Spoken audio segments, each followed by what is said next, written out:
నేను petrol bunk డీలర్ని. 2002 నుంచి నేను డీలర్గా ఉన్నాను. కొత్తగా 2019లో ఒంగోలులో నా కొడుకు మీద పెట్రోల్ బంక్ వచ్చింది. ఆ పెట్రోల్ బంక్ పని మీద ఒంగోలులో చేస్తున్నాను. అప్పుడు నిరంజన్ రెడ్డి గారు, కమిషనర్ నిరంజన్ రెడ్డి గారు అక్కడ పనిచేస్తున్నప్పుడు నా పని నేను కట్టుకునేటప్పుడు నా పనులు ఆపుకుంటూ వచ్చినాడు. ఆపుకుంటూ వస్తే నేను పోయి కమిషనర్ మంచి కింద సిబ్బందికి అంతా ఇచ్చినాను డబ్బులు. కానీ ఈయనకు ఇచ్చినారో ఇవ్వలేదో మనకు తెలియదు. తర్వాత నన్ను పిలిచి కూర్చోబెట్టుకున్న తర్వాత నన్ను 3 లక్షలు అడిగినాడు. 3 లక్షలు అడిగితే సార్ నేను అందరికి ఇచ్చినాను, మీకు ఇచ్చినారో లేదో నాకు తెలియదు అని చెప్తే కానీ కూర్చొని మాట్లాడితే 2 లక్షలకు అడిగినారు. 2 లక్షలు కూడా కాదు సార్, నాకు అంత కాదు, లేదు సార్ అందరికి ఇచ్చినాను, ఎన్ఓసి ఫైనల్లో ఉంది, 1 లక్ష ఇస్తాను సార్ అని నేను మా ఫ్రెండ్ తీసుకుపోయి ఆయన ఇంటి దగ్గర మేము ఇచ్చొచ్చిన తర్వాత మళ్ళీ రోజు వారం 10 రోజులలో నా ప్లాన్ అప్లోడ్ చేయకుండా, సంతకం పెట్టకుండా కూడా అప్లోడ్ కాలేదు. ఆ ఫైల్ అట్లా ఇప్పటికీ పెండింగ్ ఉంది, ఇప్పటికి కూడా పెండింగ్ ఉంది. ఆయన వెళ్ళిపోయి ట్రాన్స్ఫర్ అయిన తర్వాత కూడా నాకు ఈ విషయం చెప్పలే.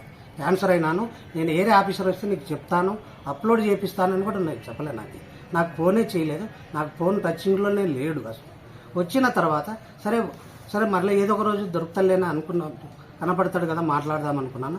ఆ ఫైల్ పెండింగ్ అయ్యి అట్లే బంక్ రన్నింగ్ చేసుకుంటున్నా. చేపిస్తే ఆఫీసర్ నాకు ఐఓసీ ఆఫీసర్లో నన్ను ప్లాన్ రాలేదంటే కెనాపీ కూడా ఆపుకొని ఇది అప్లోడ్ కాకుండా ఉంటే నేను నడుపుకుంటూ వచ్చినాను బంకు.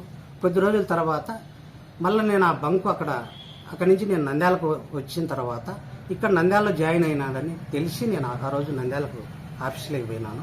ఆఫీస్లోకి పోతే కొంచెం నాకు పెట్రోల్ బంక్ ఇక్కడ శాంక్షన్ అయినా డివైడర్ కొట్టాలని అంటే సరే మళ్ళీ 50,000 అడిగినాడు. 50,000 ఆ రోజే అందరు బొకేలు ఇస్తుంటే, అందరూ వచ్చి జాయిన్ అవుతున్నారని బొకేలు ఇస్తుంటే నేను డబ్బులు 50,000 ఇచ్చి 50,000 రూపాయలు ఆయన ఫైల్లో పెట్టి తీసుకుపోండి సార్, నాకు అప్పుడంటే కొంచెం టైం పడుతుంది అని మాట్లాడినాడు.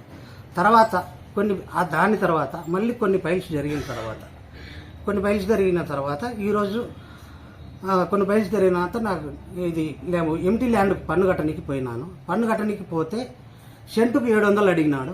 700 అడిగి తర్వాత 500 ఇస్తానంటే ఫరూక్ గారికి, మినిస్టర్ గారికి అడిగి పోయి అడగమన్నాడు.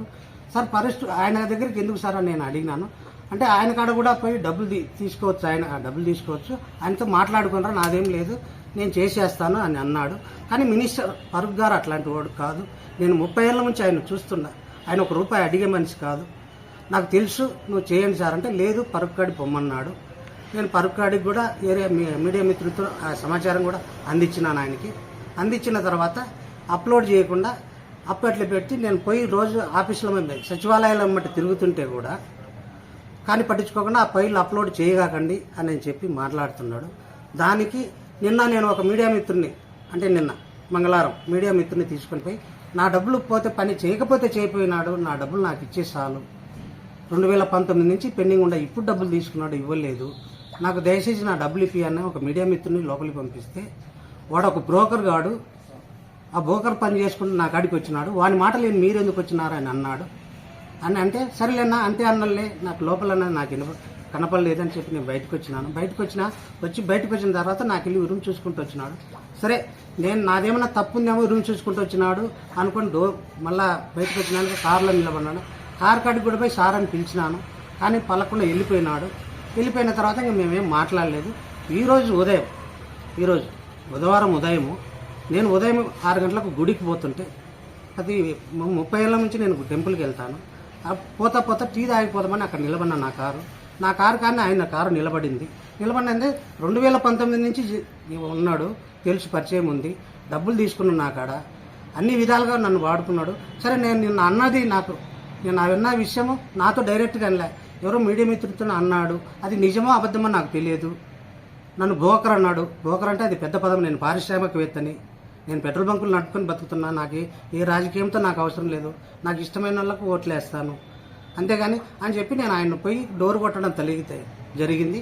అతనే డోర్ తీసుకొని సీరియస్గా నా కాడికి వచ్చి ఏం మాట్లాడుతున్నావు అని మాట్లాడినాడు. ఏం సార్ భయపిస్తున్నారు అని నేను మాట్లాడితే దానికి నువ్వు ఎవరో నాకు తెలియదు అని చెప్పి లోపల డోర్ వేసుకుంటే నేను డోర్ పట్టి తీసి సార్ ఏంది సార్ ఇట్లా మాట్లాడుతున్నాను, 2019లో ఇచ్చినాను సార్ డబ్బులు, ఇప్పుడు కూడా అని అంటే అదంతా నాకు తెలియదు, నువ్వు నాకు తెలియదు, నేను నీకు డబ్బులు బాకలేదు, డబ్బులు ఉంటే ప్రూఫ్ చూపి నీకాడ అని మాట్లాడినప్పుడు నన్ను వాళ్ళ అటెండర్ ఉండలే అన్న ఆఫీస్ కాడికి రమ్మని నన్నే దొబ్బినారన్న.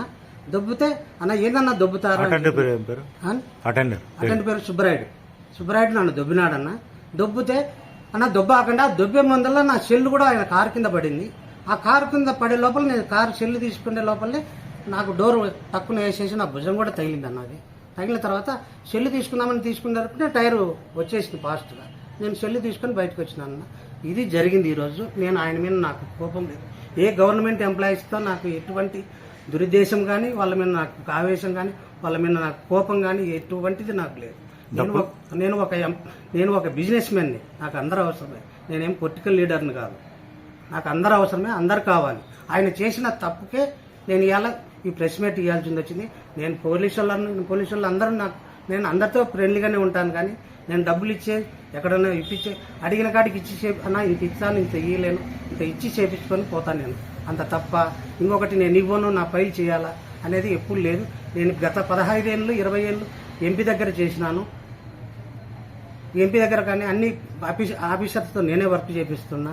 ఏదైనా పర్సనల్ కానీ, కార్ యాక్సిడెంట్లు కానీ, లారీల యాక్సిడెంట్లు కానీ ఏం జరిగినా అన్నీ నేనే చూసుకుంటాను. అన్నీ నేనే చేస్తున్నా. వాళ్ళ ప్రాపర్టీ మేనేజర్గా పనిచేస్తున్నా. నేను ఇప్పుడు పెట్రోల్ బంకులు నడుపుకుంటున్నా. నా బంకులతో నేను ఉంటున్నాను. ఆయన నాకేం శత్రువు కాదు. కమిషనర్ నా మీద పోయి ఈరోజు కంప్లైంట్ ఇచ్చినాడు. ఇంటి దగ్గర పోయి వాళ్ళ భార్యను కూడా నేను అడిగి వచ్చినమ్మా, ఎక్కడ పోయినాడమ్మా అని. ఇంటి దగ్గర పోయి భార్యను కూడా ఆయన వాళ్ళ మిస్సెస్ని కూడా అడిగితే, మేడం ఎక్కడ పోయినాడంటే, అయ్యా పొద్దున్నే బయటికి పోయినాడు, ఇప్పుడు రాడు, అర్ధగంట కూడా ఇంట్లో ఉన్నాడు అని చెప్పింది. ఆయన ఇంట్లోనే ఉన్నాడు. పొలిటికల్ మాట్లాడినాడు అంటారు కదా. ఎవరు? నాకు గిద్దలూరు ఎమ్మెల్యే తెలుసు. గిద్దలూరు ఎమ్మెల్యే నాకు కజిన్ బ్రదరు. నేను కజిన్ బ్రదర్ నాకు గిద్దలూరు ఆయన అశోక్ రెడ్డి నా పేరు చెప్పినా కనుక్కుంటాను. మా వాళ్ళందరూ వేసేది ఆయనకే ఓట్లు. మా ఊర్లో ఇప్పుడు ఎంక్వైరీ చేసినా కూడా 800-900 ఆయన వదిలిపెట్టి పోరు. అటువంటి వాళ్ళను నన్ను కూడా నువ్వు ఎంత అని చెప్పి మాట్లాడి పొద్దున పోయినాడు. నేను ప్రెస్ మీట్ ఇస్తానని చెప్పిన తర్వాత పోయి ఆయన కంప్లైంట్ ఇచ్చినాడు. నిన్న నేను ఎవరికి తెలియకుండానే డబ్బులు పోతే అన్న మన డబ్బులు ఇప్పి పని చేయకపోతే పోయినాడు. ఏం కాదు, ఇప్పుడు 2019లో ఇచ్చిన డబ్బులు ఇప్పటికి ఇయలే. ఇప్పుడు చేసిన పైలకు కూడా ఆయన చేయడు. ఇట్లనే వర్క్ డబ్బులు తీసుకుంటాడు, పని చేయడు కాబట్టి నా డబ్బులు ఏమైనా ఒక మీడియా మిత్రుని మధ్యవర్తిగా పంపించి నా డబ్బులు నాకు ఇప్పి అన్నా అని చెప్పి నేను అడిగినాను తప్ప మధ్యలో గందరగోళం చేయలేదు. ఆయన ఏమి హింసించలేదు, ఆయన బాధ పెట్టలేదు, ఒక్క చిన్న మాట కూడా అనలేదు. నా ఫోన్ కూడా చూసుకొని బ్లాక్ లిస్ట్లో పెట్టినాడు. నా ఫోన్ నెంబర్లు కూడా బ్లాక్ లిస్ట్ పెట్టినాడు. అంటే నేను చేయకూడదని. ఇంకా ఇంత జరిగినానికే నేను ఇంకా ప్రెస్ మీట్ ఇవ్వాల్సింది వచ్చింది. ఆయన నా మీద కంప్లైంట్ ఇచ్చి నేను ఆయన తగలలేదు. నా పిల్లల మీద ప్రమాణంగా సీసీ కెమెరాలు చూసుకోమని చెప్పు, స్లిప్పింగ్ తీసుకోమను, ఏమైనా తీసుకోమను, చూసుకోమను, అన్నీ చూసుకొని నా మీద ఏదైనా చర్య తీసుకోవచ్చు. నేనైతే ఆయనకు అన్యాయం చేయాలని నేనైతే ఇంకా లంచం తీసుకున్నాడు అని పబ్లిక్ చెప్పకుండా నేను ఇంకా మీడియా మిత్రుని మధ్యవర్తిగా పంపించినందుకు ఇదంతా నా మీద చేస్తున్నాడు ఆయన. నువ్వు మీడియా మిత్రునికి చెప్తావా, నన్ను గబ్బులు చెప్తావా, నన్ను ఎందుకు బయటికి నీకు నాకు పరిచయం ఉన్నట్టు కానీ 2019లో ఉన్నట్టు కానీ ఎవరికి చెప్పకూడదు అని చెప్పి మాట్లాడతారు. ఒక్కొక్క రోజు 2 గంటల నుంచి 2:30-3 గంటల దాకా ఆయన లంచ్ తిని కూర్చుంటే బయట కూర్చోమంటే కూర్చున్నాను నేను. నా డబ్బులు నాకు ఇస్తే నేను ఆయన అడగను కదా. నా పని పెండింగ్ పెట్టే, నా డబ్బులు అట్లే ఆపుకొని పెట్టుకున్నా. నేను డబ్బులు బాకలేదు, నువ్వు ఎవరో నాకు తెలియదంటే నీకు ఈరోజు నా కాడ అన్ని ప్రూఫ్స్ ఉన్నాయి, నేను సాక్ష్యాలు ఉన్నాయి, అన్నీ ఇస్తాను. ఆయన ఫైళ్ళు పెట్టిన సంతకాలు ఉన్నాయి, అన్నీ కూడా మీకు మీడియా మిత్రులకు ఇస్తాను నేను. ఇట్లాంటివి చేసి కూడా నన్ను ఈరోజు నా మీద కంప్లైంట్ ఆయన పుట్టించినాడంటే ఆయన దురుద్దేశంతో పుట్టించినాడు. కానీ నేను ఆయన చెయ్యి కూడా తగలలేదు. నేను ఆయన తగలలేదు. ఆయన కనీసం ఆయన బనిగిని కూడా తగలలేదు. ఆయన టీ షర్ట్ కూడా నేను తగలేదు. వాళ్ళ అటెండరే నన్ను దొబ్బినాడు సుబ్బరాయుడు అన్న, అక్కడికి రానన్నా అక్కడ మాట్లాడదామని మాట్లాడినాడు. అంతేగాని నేనైతే ఆయనకు ఏ మాట చిన్న మాట కూడా అనలేదు. 2019లో డబ్బులు తీసుకున్నావు సార్, అన్న డబ్బులు నాకు ఇవ్వమంటే నువ్వు ఎవడు నాకు అన్న, నీకు నన్ను అడగనీకి నువ్వు ఎవడో నాకు తెలియదు. 2019